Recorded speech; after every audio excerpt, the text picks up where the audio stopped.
उन्हाळ्याचे दिवस होते. एके दिवशी राजांनी जिजाबाईंचा आशीर्वाद घेऊन पुरंदर सोडला. पुण्याला लाल महालात सारी कुमक आज्ञेप्रमाणे गोळा झाली होती. पुण्याहून पहाटे घोडदौड सुटली. चाकणला विसावा घेतला.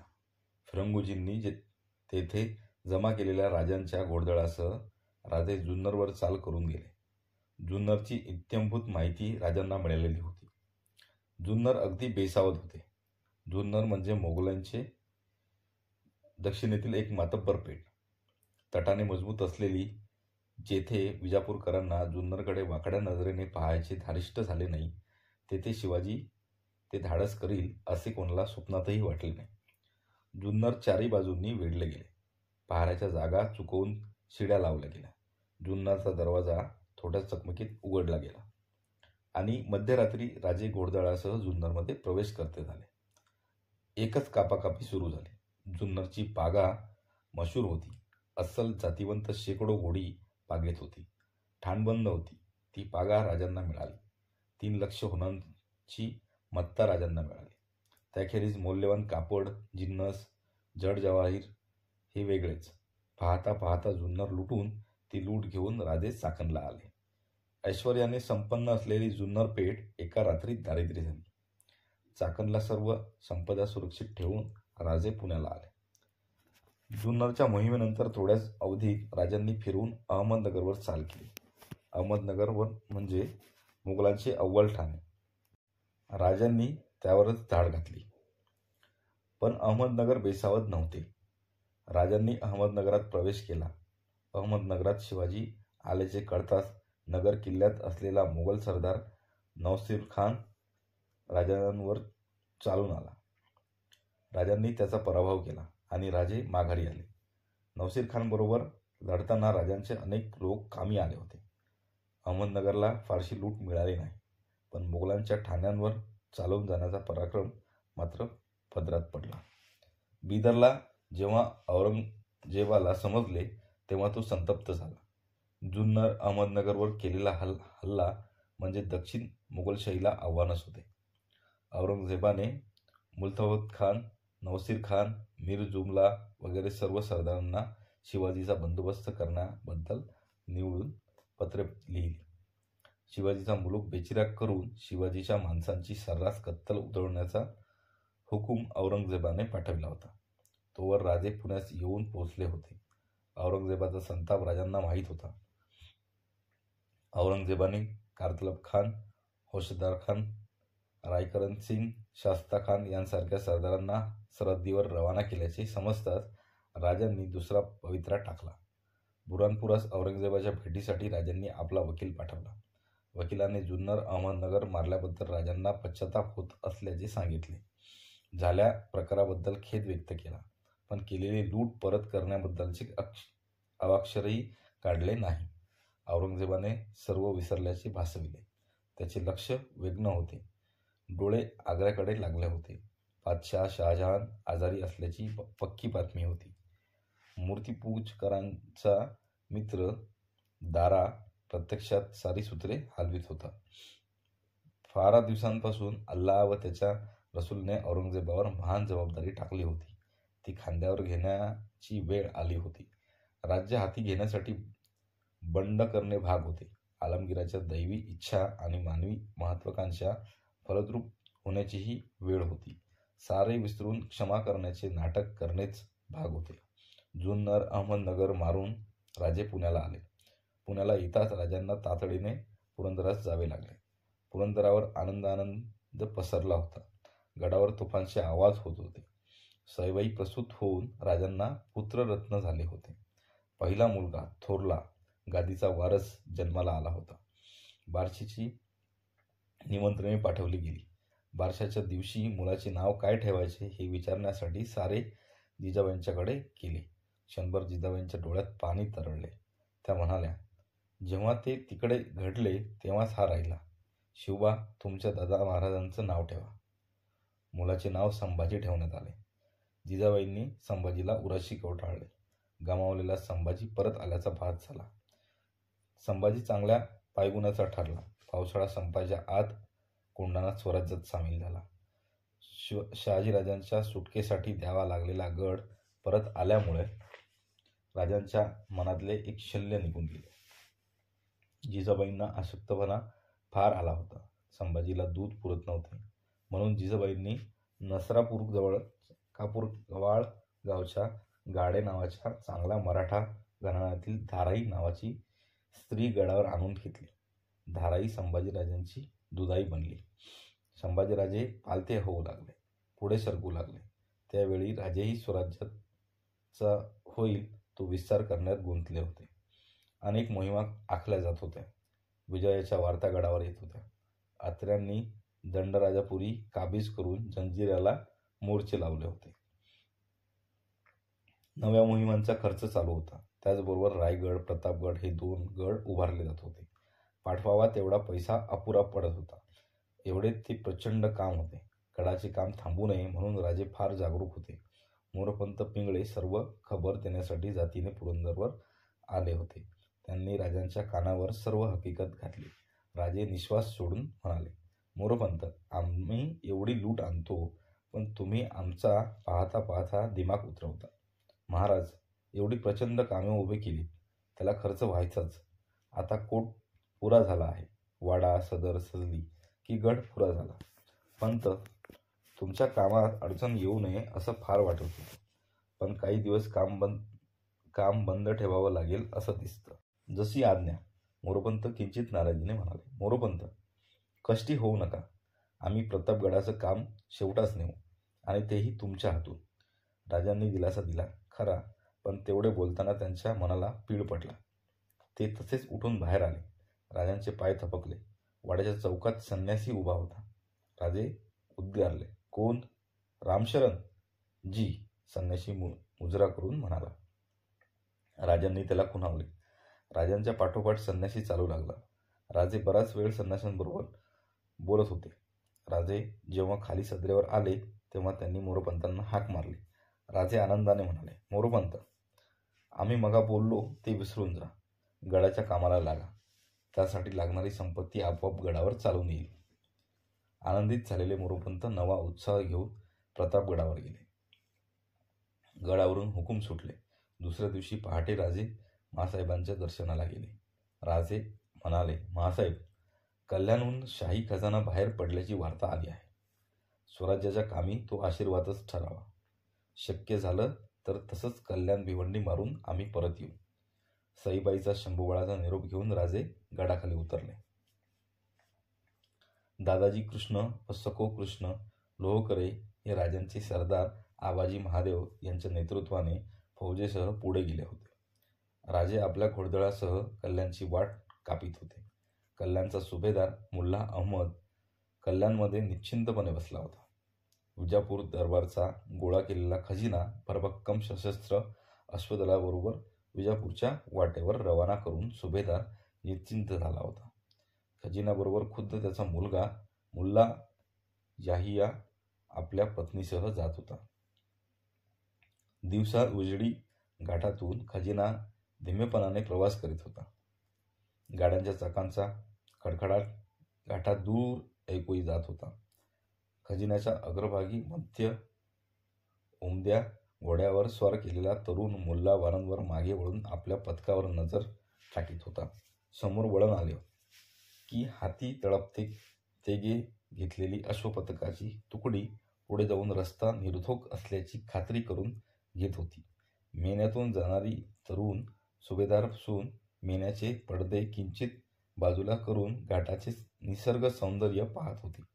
दोन्ही बाजूंच्या घनदाट रानांतून शेकडो डोळे आपल्यावर नजर ठेवीत आहेत याची कुणाला कल्पना नव्हती. घाटाची चढ लागली. अवजड बोजाने लादलेल्या गाड्या कष्टाने ओढून जाऊ लागल्या. बैलांच्या पाठीवर चाबुकाचे पट्टे फुटू लागले. बैलांना दिलेल्या आवाजांची रान दणदणून गेले. पाय रोवीत महार सहन करीत ती मुकी जनावरे कष्टाने पाऊल उचलीत होती. गाड्या हळूहळू पुढे सरकत होत्या. जेव्हा उभा चढ लागला तेव्हा खजिन्याचा भारीच गोंधळ झाला. अश्वपथक पायउतार झाले. गाड्यांच्या चाकांना दोहो बाजूंनी शिपायांचे हात लागले. थंडीच्या दिवसातही सारे घामाघूम झाले. चौकर घाट पार होण्याची धडपड प्रत्येकाच्या चेहऱ्यावर दिसत होती. तोच चारी बाजूंनी हर हर महादेवची रणगर्जना उसळली. गदारोळ उसळला. जे स्वार होते त्यांनी शस्त्रे परतली. थोडी चकमक झाली आणि थोड्याच अवधीत कल्याण खजिना सुरक्षितपणे हाती आला. गाड्यांचे मोहरे फिरले. खजिना परत कल्याणची वाट चालू लागला. कल्याण नगरात 2 प्रहरच्या वेळी नीरव शांतता नांदत होती. बाजार रिकामा होता. मराठा घोडेस्वारांची एक तुकडी अशा निवांत वेळी कल्याण दरवाजापाशी आली. द्वाररक्षकांची एकच धावपळ उडाली. दरवाजा बंद करून घ्यायलाही उसंत मिळाली नाही. चारी बाजूंनी दबा धरलेले घोडदळ कल्याणचा दरवाजा हाती आलेला कळताच उधळले. कल्याण शहर काही क्षणातच घोड्यांच्या टापांच्या आवाजाने भरून गेले. सुभेदार मुल्ला अहमद गिरफ्तार केला गेला. कल्याणच्या नगरखान्यावर भगवा ध्वज टौलाने फडकू लागला. कल्याण काबीज झाले. त्याच वेळी भिवंडीही काबीज झाली. कल्याणच्या वाटेवर असलेल्या राजांना ही विजयाची वार्ता सांगण्यासाठी अश्वपथक दौडले. दुसऱ्या दिवशी राजांच्या स्वागताची जय्यत तयारी सुरू झाली. आबाजी महादेवाने कल्याण बाहेरच्या माळावर एक सुशोभित शामियाना उभा केला होता. कल्याण सुभेदाराचा तो खास शामियाना राजांची प्रतीक्षा करीत होता. दुसऱ्या दिवशी सूर्य पायथ्यावर कल्ल्यावर राजे येत असल्याची बातमी घेऊन 2 स्वार कल्याणवर आले. आपली पागोटी सावरून आबाजी महादेव हे दादाजी कृष्ण व सखो कृष्ण लोहोरेकर यांच्यासह शामियानाच्या समोर उभे राहिले. साऱ्यांच्या चेहऱ्यावर विजयाचा आनंद उसळत होता. राजांचे अश्वपथक दिसू लागले. अश्वपथक धीम्या पावलांनी येत होते. राजांचे लक्ष कल्याणवर फडकणाऱ्या भगव्या ध्वजाकडे गेले. त्यांच्या चेहऱ्यावर स्मित झळकले. घोडी नजीक येताच सर्वांनी राजांना मुजरे केले. तुताऱ्यांचा आवाज आला. कल्याणचा नगारा राजांच्या आगमनाची वार्ता जाहीर करून मोकळा झाला. आबाजी महादेवांनी पुढे होऊन राजांच्या घोड्यांची बातमी ओठली धरली. राजे पायउतार झाले. आबाजींच्या पाठीवर हात ठेवीत राजे म्हणाले, आबाजी, आता तुम्ही घोडं धरणं योग्य नाही. महाराज का का कल्याण सुभ्याचे सुभेदार असली कामं करतात का? आपली कृपा महाराज. असले 10 सुभे देऊ केले तरी आपलं घोडं धरण्याची संधी मिळते तेव्हा होणारा आनंद वेगळाच असतो. आबाजी, तुम्ही आणि लोहकरे बंधूंनी केलेला पराक्रम समजला. तो ऐकून आम्हाला समाधान वाटलं. फार कामी आले? फक्त 15. राजे खिन्नपणे हसले. आबाजी, एका सुद्धा जीवाचं आम्हाला फार मोल वाटतं. रक्ताच्या अभिषेकाखेरीज रणक्षेत्र प्रसन्न होतच नाही का? चला आबाजी, जगदंबेची इच्छा. राजे शामियानात आले. थोडी विश्रांती घेऊन राजांनी कल्याणमध्ये प्रवेश केला. बैचकीत नजरेने कल्याणचे रहिवासी राजांना पाहत होते. राजांच्या मागे पुढे दोन्ही बाजूंना हत्यारबंद स्वार जात होते.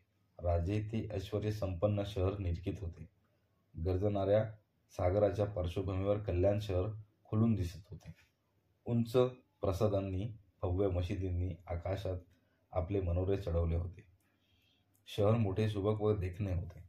शहराचा फेरफटका अटकून राजे शामियानात आले. शामियाना भव्य होता. उच्चासनावर सुशोभित बैठक मांडली होती. रंगीबेरंगी पडद्यांनी आणि आडपडद्यांनी शोभिवंत केलेला शामियाना राजे निरखित होते.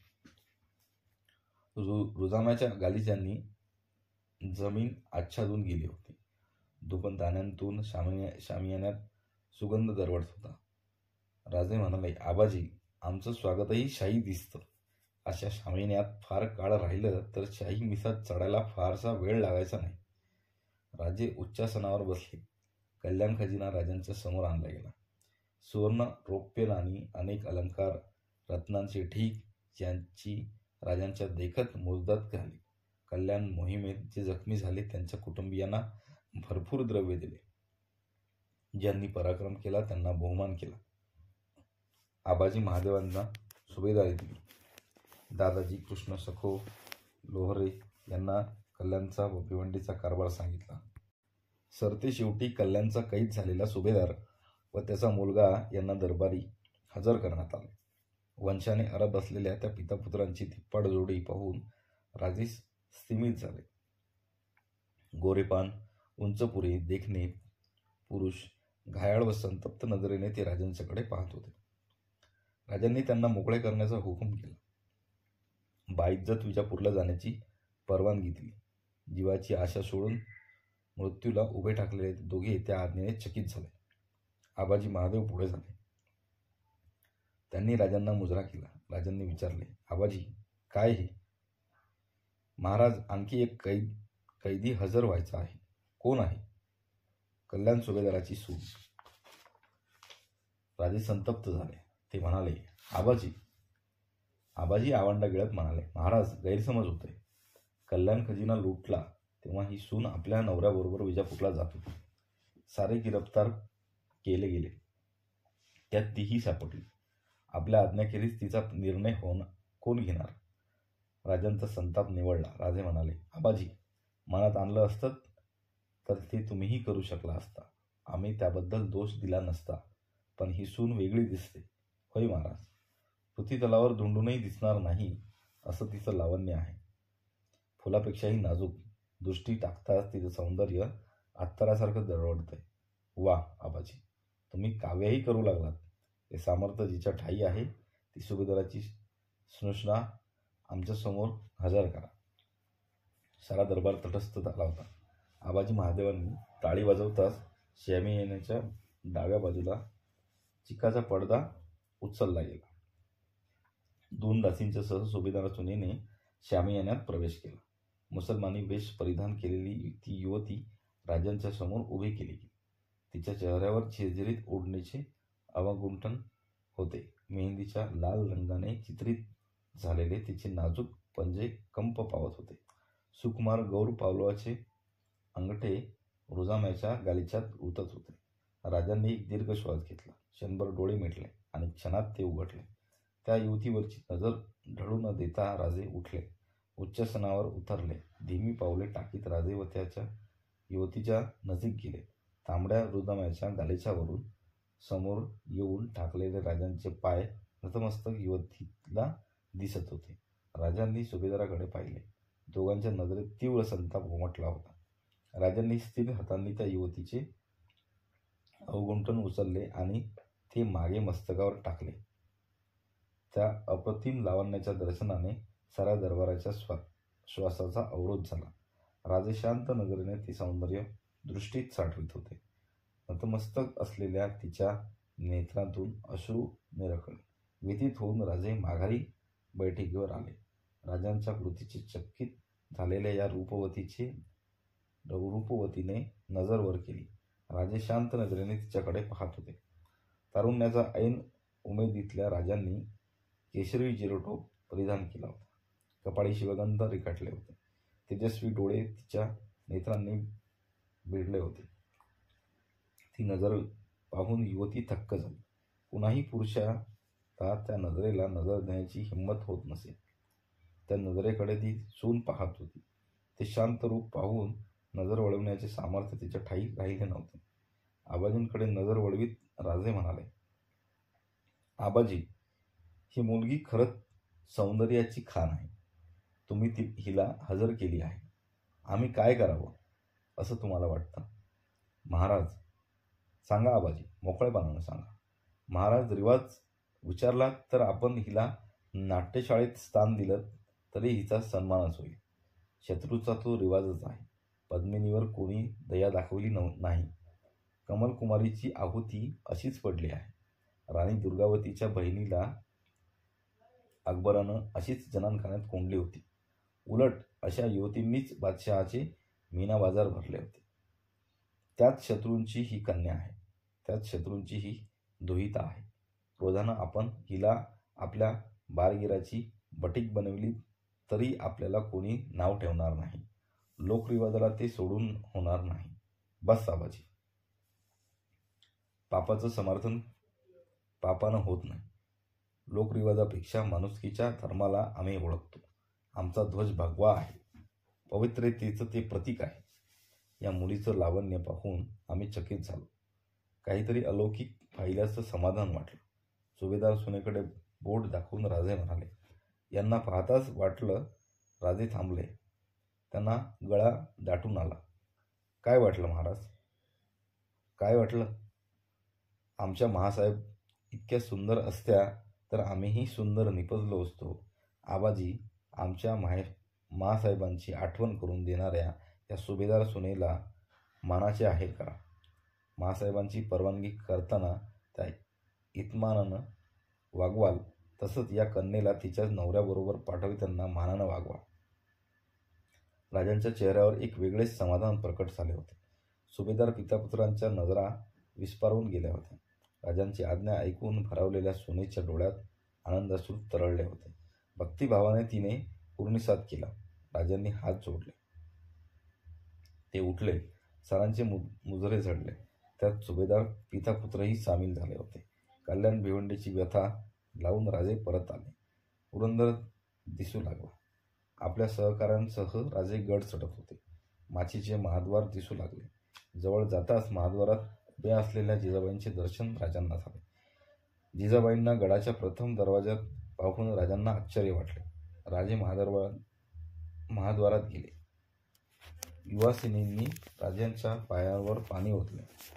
डोळ्यांना पाणी लावले. दही भाताचे मुटके राजांच्या वरून ओळून टाकले.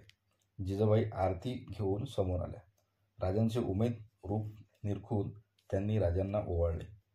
जिजाबाई महासाहेबांचे पाय शिवत राजांनी विचारले, महासाहेब, आपल्याला गडावर प्रथम दरवाजाशी पाहून आम्हाला आश्चर्य वाटलं ना? राजे, लोकरिवाजाला सोडून अलौकिक पराक्रम केला. मग अशा वीरांचं स्वागत जरा वेगळ्याच तऱ्हेनं नको का व्हायला? राजे, आजच्या तुमच्या पराक्रमानं आम्ही धन्य झालो. तुमच्या कर्तृत्कीनं 7 पिढ्यांचं उद्धार झालं. आज खरे राजे शोभलात. जिजाबाईंना पुढे बोलवेना. त्यांनी राजांना मिठीत घेतले. ते सारे दृश्य भारावून पाहत होते. रात्री राजे महालात आले तेव्हा शंभूराजे झोपले होते. सईबाई थकल्या होत्या. राजे म्हणाले, बरं वाटत नाही तर सई विश्रांती घ्यावी. एवढा पराक्रम करून आलात. जेव्हा कल्याण सुभेदाराच्या सुनेची बातमी कळली तेव्हा काय वाटलं ते कसं सांगू? वाटलं पंख लावून जावं आणि असतील तिथं स्वारींना गाठावं. आणि सईबाई लाजल्या. त्या म्हणाल्या, सारेच थट्टा वाटते. आम्ही नाही बोलणार. राजे हसले. ते म्हणाले, छे, ते नाही चालायचं. जे ऐकण्यासाठी कान उतावळे होते ते तसंच राहून गेलं. चला. सईबाई लाजलेल्या पाहून राजे परत हसले. स्वतःला सावरून सईबाईंनी विचारले, एक विचारू? खरं सांगा सई, आम्ही कधी खोटं बोललो का? सुभेदाराची सून सुंदर होती? हो, होती. खूप खूप, राजे म्हणाले. मग? पण ती तुमच्या इतकी सुंदर नव्हती. राजे म्हणाले. चला, परत थट्टा करू लागला. मी का सुंदर आहे? राजे उठले. सईबाईच्या जवळ जाऊन त्यांचा चेहरा आपल्याकडे वळवीत म्हणाले, मी थट्टा नाही केली. आम्ही खरं तेच सांगतो. ते सौंदर्य पाहिलं पण फार कमी भासलं. मोहिण्यासारखं त्यात काहीच नव्हतं. सई, सौंदर्य मनाच्या स्नेहातून प्रकट होतं. जिव्हाळ्यानं ते ज्ञात होतं. तशा रूपाला तोड नसते. राजांच्या त्या भावनाविवश नजरेला नजर देण्याची ताकद सईबाईंना राहिली नाही. त्यांनी आपलं मस्तक राजांच्या खांद्यावर टेकले. राजांच्या करपाशात सईबाई केव्हा विसावल्या हे त्यांनाही कळले नाही.